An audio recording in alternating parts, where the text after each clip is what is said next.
বিয়ে করার সময় দিনদারিতা প্রাধান্য দিয়ে বিয়ে করতে হবে। হাদিসের মধ্যে আসছে তুনকাহুল মারআতু লিআরবাঈন, চারটি গুণ দেখে সাধারণত নারীকে বিয়ে করা হবে। কয় গুণ দেখে নারীকে বিয়ে করা হবে? বিয়ে দেওয়া হবে চার গুণ দেখে। লিমালিহা ওয়া লিহাসাবিহা, সম্পদ দেখে, বংশ দেখে, ওয়ালি জামালিহা, সৌন্দর্যতা দেখে। এই তিনটা বলার পর নবীজি 4 নম্বরে বলছেন ওয়ালি দীনিহা, দিনদারিতা দেখে।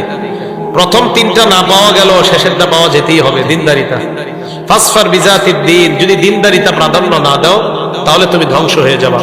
এক হাদিসের মধ্যে আসছে আরবাউম মিনাস সাআদা, চারটা জিনিস মানুষের সৌভাগ্যের লক্ষণ।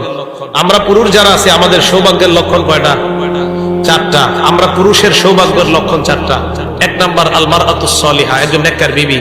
মুসলিম শরীফের হাদিসের মধ্যে আসছে নবীজি সাল্লাল্লাহু আলাইহি সাল্লাম বলেন আদ দুনিয়া মাতা ওয়া খায়রু মাতাঈদ দুনিয়া আল মারআতুস সালিহা, পুরো দুনিয়াটা হলো ভোগের জায়গা, আর এই পুরো দুনিয়ার শ্রেষ্ঠ